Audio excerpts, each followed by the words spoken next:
Le rêve, comprenez que le rêve, c'est 3 choses. Le rêve, c'est 3 choses. Hadith nafs, ou la bushra yabuthu Allah subhanahu wa ta'ala, ou la min ash-shaytan. Le rêve, c'est 3 choses. C'est soit ton nafs qui te parle parce que tu es obnubilé par quelque chose dans ta tête, donc tu vas la voir en rêve. Soit c'est shaytan qui vient dans ton rêve et tu vois des choses que tu n'aimes pas. Le prophète sallallahu alayhi wa sallam dit quand c'est ça, en fait, que tu vois des choses que tu n'aimes pas, tu te retournes à ta gauche et tu dis A'udhu billahi minash shaitanir rajim, astaghfirullah, astaghfirullah, astaghfirullah, wa tanfuth. Tu postillonnes 3 fois. Et tu ne racontes pas ton rêve. Et la troisième, c'est quoi? Bushra, c'est une bonne nouvelle qu'Allah subhanahu wa ta'ala, il a descend en rêve. Saviez-vous que le prophète sallallahu alayhi wa sallam, avant de recevoir la prophétie, pendant 6 mois, il faisait des rêves. Il faisait des rêves et Aïcha elle disait فَكَانَتْ تَأْتِي كَفَلَقِ الصُّبْحِ. C'est-à-dire, il faisait un rêve et le lendemain ou quelques jours après, ce rêve se réalisait. Le préambule de la prophétie, c'est un rêve par lequel Allah subhanahu wa ta'ala il donne une information yuhi au prophète, au futur prophète.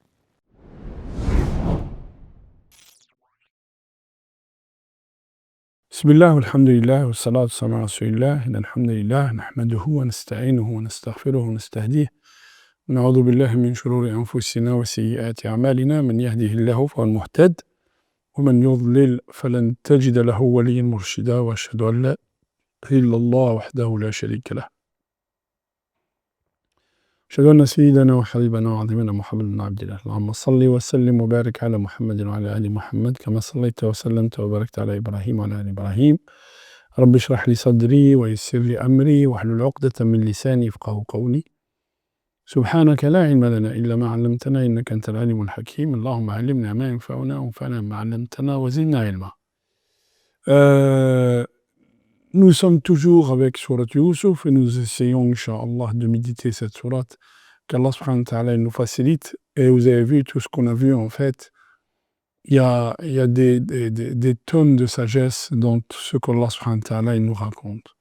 Nous sommes arrêtés la dernière fois sur l'ayah 42, l'ayah 42 qui est وَقَالَ الَّذِي ظَنَّ أَنَّهُ نَاجٍ مِّنْهُمَا اذْكُرْنِي عِنْدَ رَبِّكَ فأنساه الشيطان ذكر ربه فلبث في السجن بضع سنين.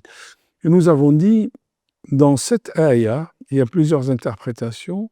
Il y en a qui disent que c'est Youssouf qui a oublié de parler, de demander à Allah, qui a oublié de mentionner le nom d'Allah. Et du coup, Allah subhanahu wa ta'ala l'a laissé en prison quelques années de plus. Alors, bid'a sinin, en fait, il y a des gens qui disent, bid'a sinin, il y en a qui disent 3, il y en a qui disent 5, il y en a qui disent 7 ans de plus en prison. Mettons le minimum qu'on dit le ulama, c'est 3 ans de plus. 3 ans de plus en prison, c'est pas rien quand même. Et nous avons dit le fait que Youssouf il oublie, alors que l'exigence d'Allah subhanahu wa ta'ala avec les anbiya, avec les prophètes et les messagers, elle est élevée. Et nous avons donné l'exemple nous avons étudié l'exemple de Abasa wa Tawalla, le prophète sallallahu alayhi wa sallam, quand il s'est renfrogné, quand l'aveugle il est venu vers lui, en fait, quelqu'un qui vient vers toi, Allah subhanahu wa ta'ala lui dit, demandez des nouvelles et demandez à être guidé, celui-là tu te renfrognes, et ceux qui ne veulent pas écouter, tu vas... On m'a allé, qu'Allah subhanahu wa ta'ala dit. Et dans Surat al-Kahf, il dit, لَعَلَّكَ بَاخِعٌ نَفْسَكَ فَلَا يَحْزِنْكَ قَوْلُهُمْ, il dit, إِنَّا نَعْلَمُ مَا يُسِرُّونَ وَمَا يَعْلِنُونَ. Allah subhanahu wa ta'ala, il sait tout. Et celui qui veut avoir la guidance, Allah subhanahu wa ta'ala lui donne. Celui qui ne veut pas, مَنْ شَاءَ فَلْيُؤْمِنْ وَمَنْ شَاءَ فَلْيَكْفُرْ. Celui qui veut avoir la guidance, celui qui veut croire, marhaba, celui qui ne veut pas croire, tant pis, c'est pas grave. Allah subhanahu wa ta'ala, on ne force personne à devenir musulman, on ne force personne à croire ou à ne pas croire. Mais de la même manière que les musulmans ne forcent personne, ne nous imposez pas des valeurs qui sont hors du temps. Ne nous imposez pas des valeurs qui sont contraires à notre éthique. Ne nous imposez pas ça, s'il vous plaît. Donc, Youssouf alayhi salam, il a oublié de mentionner Allah. D'autres savants disent, Non, c'est la personne à qui Youssouf a demandé, qui a oublié de parler d'Allah subhanahu wa ta'ala, de parler à son maître. Mais l'un dans l'autre, est-ce que Youssouf avait le droit de demander à cette personne? Est-ce que le fait de demander à une personne met en contradiction le tawakkul? Les ulama, ils posent toutes ces questions quand vous lisez l'exégèse de cette aya. Est-ce que le fait de placer sa confiance en Allah nous interdit de demander à quelqu'un d'intervenir, par exemple? Non, loin de là. Ça peut être parmi les asbab. En fait, tawakkul, husn al-tawakkul, la meilleure façon de faire confiance à Allah subhanahu wa ta'ala, c'est justement d'utiliser les moyens qu'Allah subhanahu wa ta'ala a mis à notre disposition. Donc, husn al-tawakkul. Ici, Youssouf, il demande à qui? Il ne demande pas à quelqu'un qui a un pouvoir extraordinaire. Il ne demande pas à manger le droit d'autrui ou à s'octroyer le droit d'autrui. C'est ça qui est haram. En fait, des fois, pour contourner la loi, tu vas voir quelqu'un qui est bien placé et tu lui demandes, quelqu'un qui est bien placé, et tu lui demandes quoi? Tu lui demandes d'intervenir pour toi. Allah subhanahu wa ta'ala, ça, il n'aime pas. Par contre, que tu mettes tous les moyens en place. Tous les moyens, tu peux utiliser les moyens licites. Tu mets les moyens en place en sachant que c'est Allah qui décide. Et que si Allah subhanahu wa ta'ala ne veut pas de quelque chose, eh ben, on ne l'aura pas. Et si Allah subhanahu wa ta'ala, il voit le bien dans cette chose et que Allah subhanahu wa ta'ala, il veut, eh ben, on l'aura, Inch'Allah. Donc, ça ne contredit pas le tawakkul. Le fait de demander à quelqu'un, et surtout cette personne à qui il a demandé Youssouf, c'est une personne qui est, je dirais, c'est une personne qui est petite, qui va être juste un servant, enfin, dans un palais. C'est pas... Mais là arrive un événement, en fait. Regardez bien. Arrive un événement important. وقال الملك إني أرى 7 بقرات سمان يأكلهن 7 عجاف و7 سنبلات خضر وأخرى يابسات يا أيها الملأ أفتوني في رؤياي إن كنتم للرؤيا تعبرون. Le roi va faire un rêve. Et là, il dit, je vois 7 grosses vaches qui sont mangées par 7 vaches maigres. Et je vois 7 épis vertes, hein, et d'autres complètement sèches. Vous qui êtes près de moi, vous qui êtes les 10 heures de bonne aventure, hein, comme on dit, vous qui savez interpréter les rêves, allez, interprétez-moi ce rêve. Si vous avez la chance, interprétez-moi ce rêve. قالوا أضغاث أحلام وما نحن بتأويل الأحلام بعالمين. Sont juste des visions, hein, sont juste ahlam, c'est-à-dire vous avez vu des choses dans votre sommeil et nous ne savons pas interpréter ça. Et là, la personne qui est sortie de prison et qui était avec Youssouf en prison s'est rappelé que lui aussi il avait fait un rêve. Alors, Allah subhanahu wa ta'ala, il parle de ru'ya, ici il parle de ahlam. Ok? Vous savez, quand on fait un rêve, hein, celui qui était avec lui en prison, attendez, je finis l'histoire. Donc celui qui était avec lui en prison se rappelle que Youssouf alayhi salam lui avait interprété un rêve et qui a fini par le libérer, il lui a donné la bushra, et il lui a dit, tu vas sortir. Toi, tu vas te acquitter, tu vas sortir de prison. Ok. Là, il se rappelle qu'en prison, il y a quelqu'un, justement, qui peut interpréter les rêves. Sauf qu'il ne donne pas cette information. Il dit, laissez-moi juste sortir, moi je vous ramène l'information. Ok? Donc il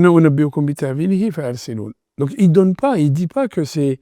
En fait, vous voyez, hein, ça nous montre quoi? L'être humain, comment il est.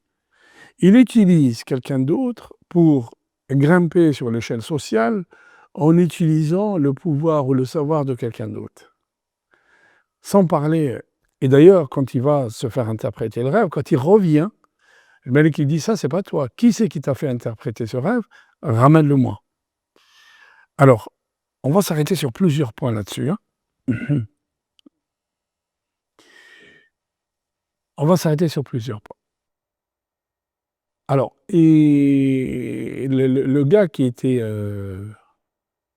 qui est sorti, qui va demander à Youssouf alayhi salam d'interpréter le rêve, il va voir Youssouf alayhi salam en prison. Il dit: Youssouf ayyuha as-siddiq, aftina fi sab'i baqaratin siman, ya'kuluhunna sab'un ijaf wa sab'a sunbulatin khudr, wa ukhra yabisat, la'alli arji'u ila an-nas la'allahum ya'lamun. Regardez bien, il dit pas la'alli arji'u, regardez, il dit: Youssouf, toi le véridique, donne-nous l'interprétation sur cette vache, cette grosse vache qui mange cette vache maigre, et cette épis verte, et cette épis sèche.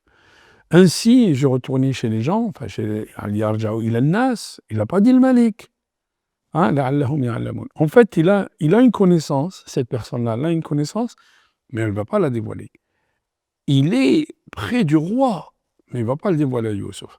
Il ne dit pas au roi qu'il va chercher l'information, c'est Youssouf, et il ne dit pas à Youssouf que son interprétation,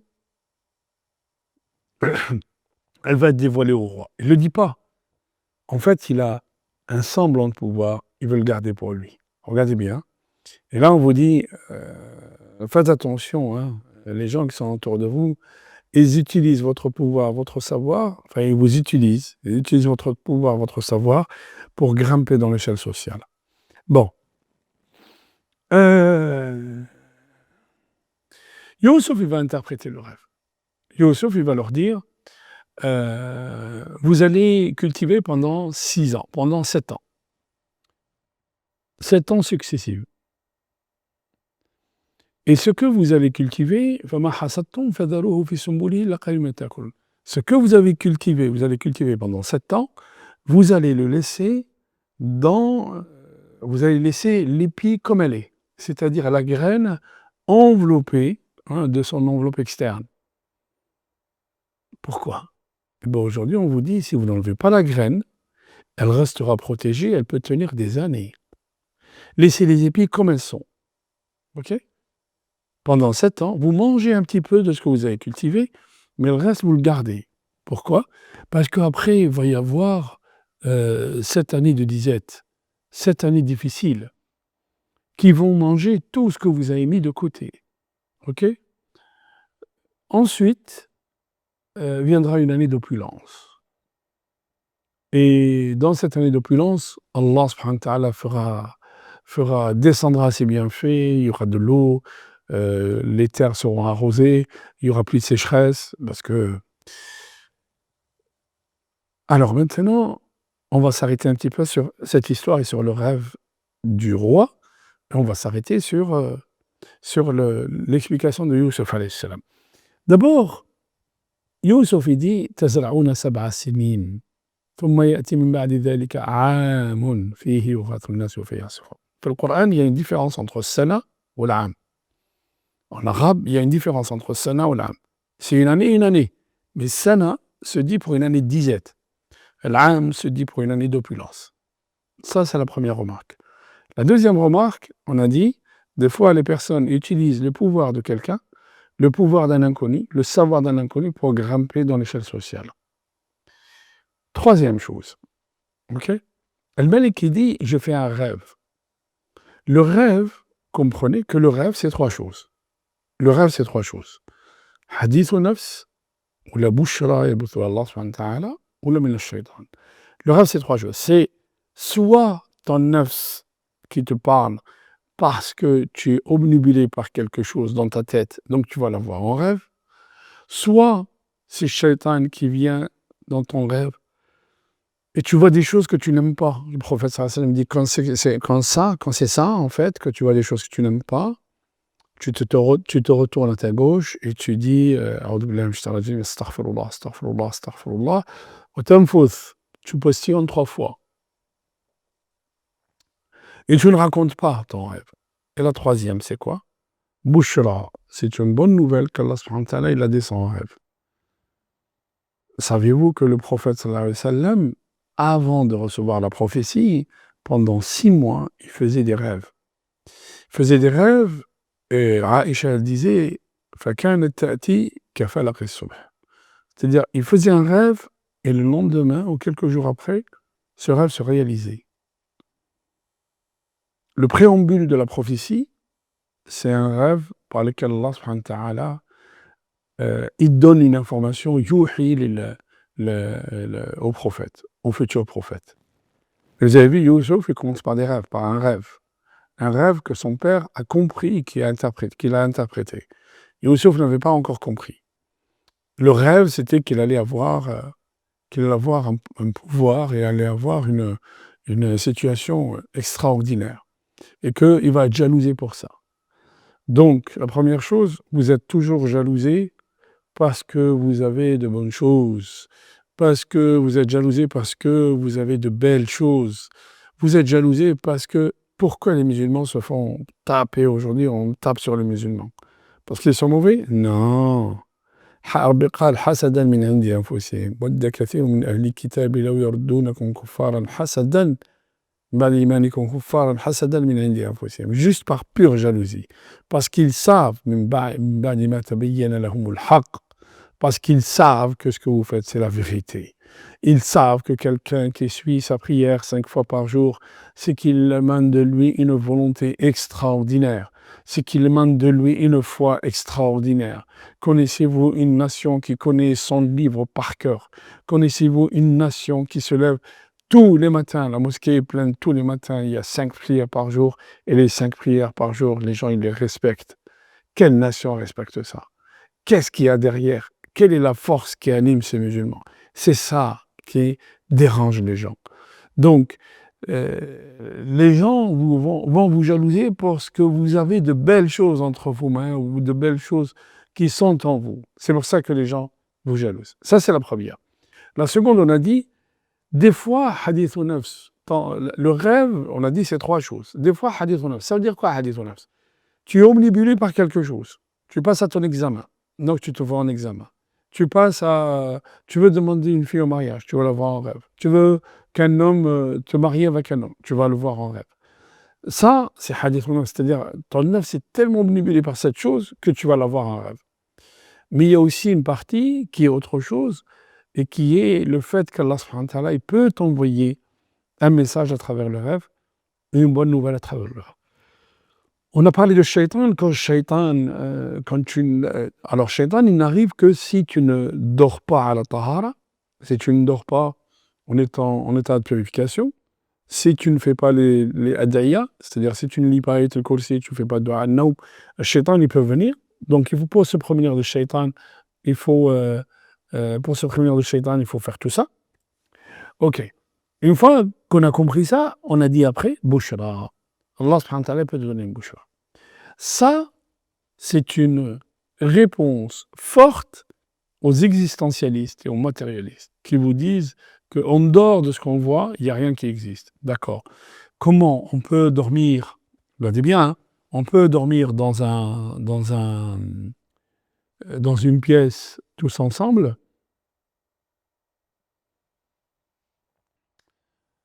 On a dormi tous ensemble, en fait, et celui-là, il fait un rêve, et l'autre, il fait un rêve. Parce qu'on est lié à un monde de l'invisible. Celui-là, il fait un rêve, il est dans un autre monde, et celui-là, il fait un rêve, il est dans un autre monde. Comment on explique ça? Le monde métaphysique, comment on explique ça? Et en fait, pourquoi on fait le rêve? Allah subhanahu wa ta'ala, il nous dit, hein, sur le Zumar, Allah subhanahu wa ta'ala, c'est lui qui réceptionne les âmes quand elles meurent. Et en fait, quand elles meurent, il y a aussi le fait que quand on dort, le prophète sallallahu alayhi wa sallam, il nous dit, l'âme, elle monte. Ok? L'âme, elle monte. Elle monte où? Au ciel. Et ensuite, elle revient quand tu te réveilles. Et en fait, quand l'âme, elle revient à l'être humain, après le réveil, vous avez vu, des fois, on est un peu grincheux, un peu... Pourquoi? Parce que l'âme, elle est en train de s'installer dans le corps. Et Allah, subhanahu wa ta'ala, il nous dit, des fois, quand l'âme, elle monte, il la garde. Et donc, des gens, ils meurent pendant leur sommeil. Le rêve, tout le monde ne peut pas l'interpréter. Et ce n'est pas une science exacte. OK? ce n'est pas une science exacte. Le prophète, il dit dans un hadith, il dit رأيت الليلة كأن في دار عقبة بن رافع وأتينا برطب من رطب بن طاب فأولت أن الرفعة لنا في الدنيا والعاقبة في الآخرة وأن ديننا قد طاب. الراوي أنس بن مالك.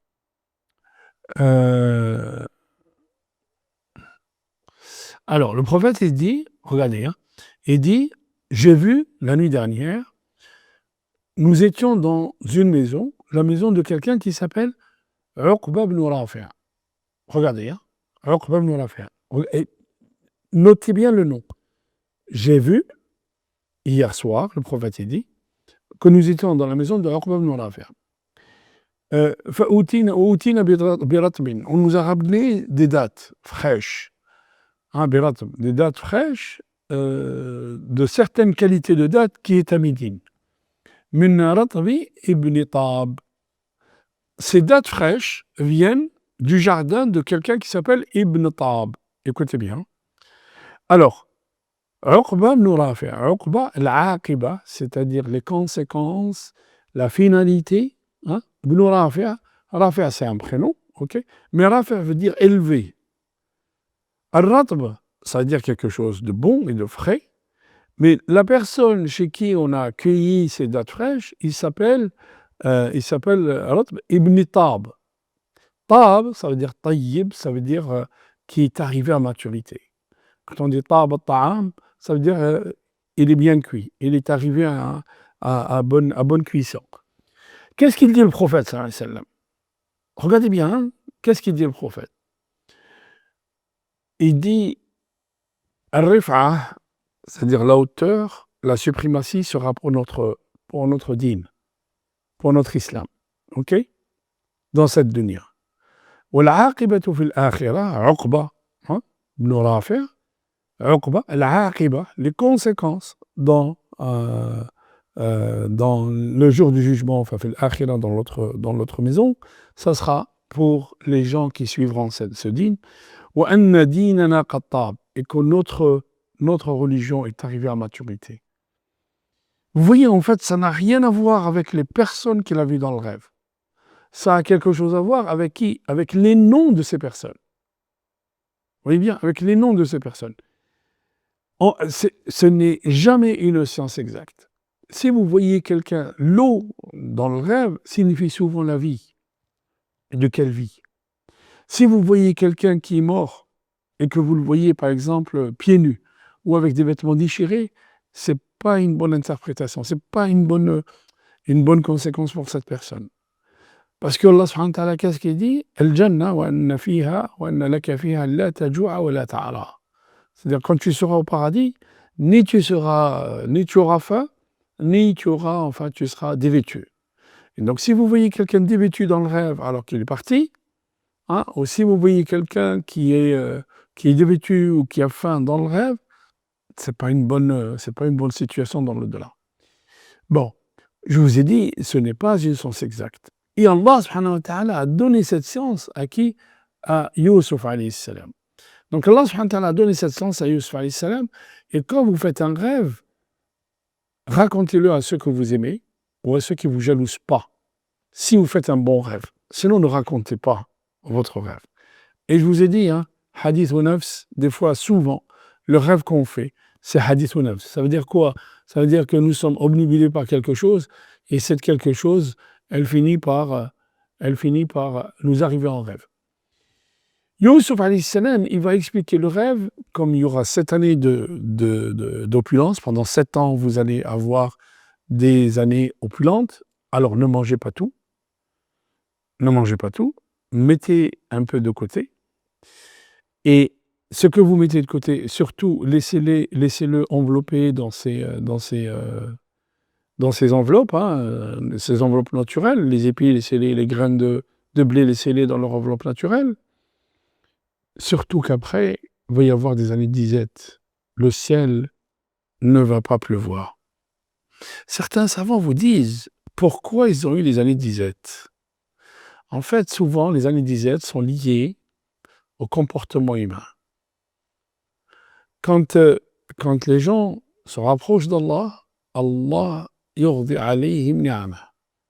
Quand les gens sont liés à Allah, ils font ce qu'Allah subhanahu wa ta'ala a dit, Allah subhanahu wa ta'ala fait descendre les bienfaits d'Allah subhanahu wa ta'ala sur cette population. Mais par contre, quand il y a des années de disette, il faut revoir la situation de la société. Allah subhanahu wa ta'ala dit وَإِذَا أَرَدْنَا أَن نُهْلِكَ قَرْيَةً أَمَرْنَا مُتْرَ فِيهَا فَفَسَقُوا فِيهَا فَدَمَّرْنَاهَا فَحَقَّ عَلَيْهَا الْقَوْلُ فَدَمَّرْنَاهَا تَدْمِيرًا.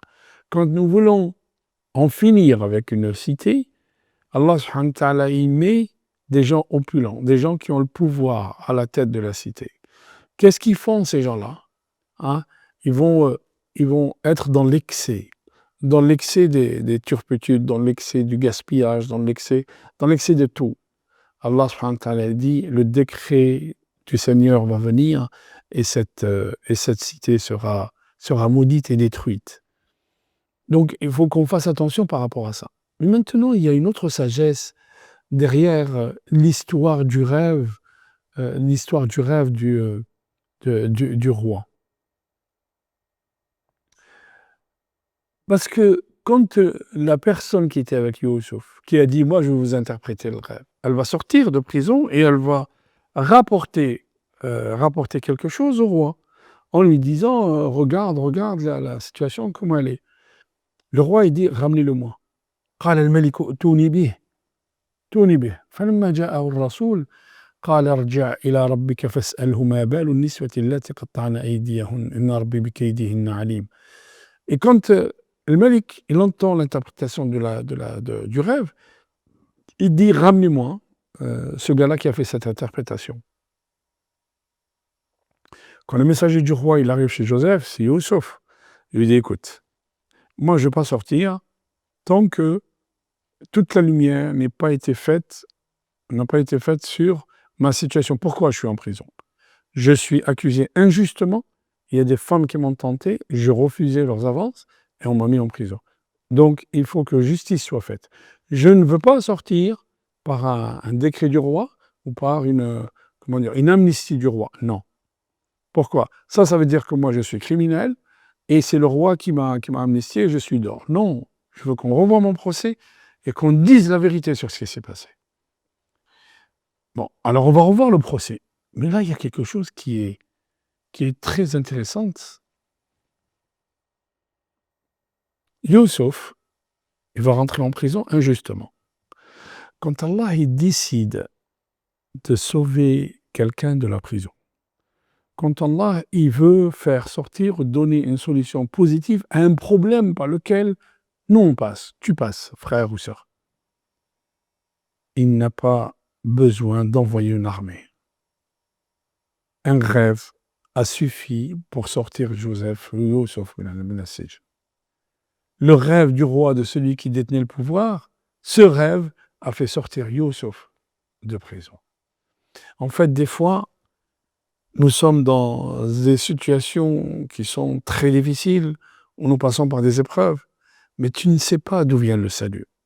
Tu ne sais jamais d'où vient le salut. Pourquoi? Parce que c'est Allah qui décide. Et c'est pour ça que, en tant que musulmans, tous ces concepts-là, c'est ce qui nous donne Allah subhanahu wa ta'ala à travers ces concepts. Bien sûr, il y a une histoire derrière. Il y a plein de sagesse derrière. Les turpitudes qui font qu'il y ait des années de disette. Quand il y a des années d'opulence, il ne faut pas gaspiller l'argent. Vous voyez, il ne faut pas gaspiller l'argent. Il y a des pays pétroliers qui ont gaspillé leur argent pendant que le pétrole était élevé, et après, les émeutes. Pourquoi? Parce qu'ils n'arrivent plus à manger. Vous voyez, il ne faut pas gaspiller l'argent. L'exemple de la Norvège, c'est un bel exemple. L'argent du pétrole, parce que c'est un pays pétrolier, ils l'investissent. Ils continuent de vivre de la pêche. D'autres pays, entre autres des pays musulmans, ils gaspillent l'argent du pétrole. Et quand le pétrole baisse, il y a des émeutes dans la rue. Ça, c'est une réalité. Ça, c'est une réalité qu'Allah subhanahu wa ta'ala il nous montre. Maintenant, regardez. Des fois, je vous ai dit, on passe par des situations très difficiles et on ne sait pas d'où viendra le salut. Et Allah subhanahu wa ta'ala, il envoie le salut de là où tu ne t'attends pas du tout. Un rêve a fait sortir Youssouf de prison. On va s'arrêter là. Je vous laisse méditer sur ces ayats et on reprendra la prochaine fois, Inch'Allah. sur ces ayats. بارك الله لي ولكم. أقول قولي هذا وأستغفر الله لي ولكم فاستغفروه يغفر لكم إنه هو الغفور الرحيم. سبحانك اللهم وبحمدك أشهد أن لا إله إلا أنت نستغفرك ونتوب إليك. سبحان ربك رب العزة عما يصفون وسلام على المرسلين والحمد لله رب العالمين.